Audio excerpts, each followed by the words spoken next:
통신보안 군단차량 운영관입니다. 예, 귀신 잡는 해병대가 후임을 잡았다고요?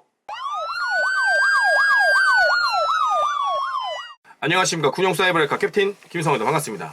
사실 어제 오늘 일이 아니죠. 해병대 가혹행위는 육해공군 중에 가장 악랄하기로 소문이 났고, 해병대는 자대에서 특식으로 구더기, 사마귀, 바퀴벌레 등등 유기농 특식이 제공된다는 소문이 있을 정도로 아주 악랄한 곳입니다. 그러나 이제 시대가 어느 시대인데 잘못된 관행을 묵인할 수 없는 시대가 되어버렸습니다. 해병 1사단에서 진짜 너무나 충격적인 사건이 발생했는데요. 자대 배치를 받은 해병대 1병이 폭행, 성적 괴롭힘까지 당하는 일이 벌어졌습니다. 시작은 2019년 12월부터 시작됐는데요. 부대가 진해에서 포항으로 복귀하는 버스 안에서 시작됐습니다. 이 버스에 창문이 열려 있어서 이 해병대 1병이 창문을 닫는 순간 소대 최선임 병장이 허락도 없이 창문을 닫는다며 뒤통수를 가격, 버스 안에서 30분간 폭행이 이어졌고, 포항으로 복귀하면 두고 보자며 윽박을 질렀습니다. 물론 1병이 허락 없이 창문을 닫아버린 것이 기분 나쁠 수도 있겠지만, 그렇다고 해서 욕 한마디 정도면 이해하겠는데 30분 넘는 구타를, 이거는 정말 아니죠. 이어서 구타한 병장이 이 피해자 1병을 찾아가서 바지와 속옷을 수시로 내려서 그것을 보여줘야 했고, 그리고 주변 다른 해병들이 못하게 막았습니다. 근데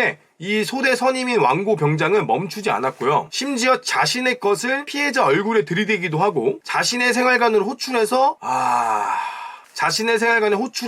또 그랬답니다. 그래서 주변의 병사들이 말렸습니다. 근데도 소용이 없었고, 심지어 건물 복도, 공개된 장소에서 야외 미친. 저녁이 가까워지자 그 병장은 후임 C상병에게 괴롭힘을 C상병을 시켜서 욕하게 하고 때리게 하고, 또 당하는 피해자는 맞을 때마다 감사합니다 하게끔 시켰다고 합니다. 가혹행위를 시작한 당시 최선임이었던 병장은 전역했지만 C상병이 인계받아서 괴롭힘이 이어졌고요. 흡연장에선 폭행하고 신체 부위를 만지면서 꼬집고, 너는 해병대 1병이니까 참아라 라며 협박했다고 합니다. 거기에 세면장에서 C상병은 피해자 1병에게 소변을 누고, 소등 후에는 생활관으로 찾아가서 수행, 또 옆에서 다른 병장 2명이 가담해서 나중에는 침대에 묶어놓고, 이렇게 가혹행위가 이어지는 동안 그 누구도 신고하지 않았다고 합니다. 바로 여기에 가담한 병사들이 당시 최선임 병사들이었고, 해병대는 소원수리에 이름을 적으면 해병의 적이라고 나고자를 만들어서 괴롭힘을 주는 문화가 있다고 합니다. 그래서 함부로 신고하지 못했다고 하네요. 참다 더 이상 참지 못한 이 피해자는 피해 사실을 신고했고, 병장 2명과 상병 1명이 즉각 구속되어 재판이 열리고, C상병은 징역 3년, 나머지 병장들은 징역 3년에 집행유예 5년을 선고받고, 해당 병장들은 상병으로 강등되었습니다. 또한 만기 전역한 최초 가해자는 지금도 수사를 받고 있고요. 아마 조금 더 무거운 형벌을 받지 않을까 생각됩니다.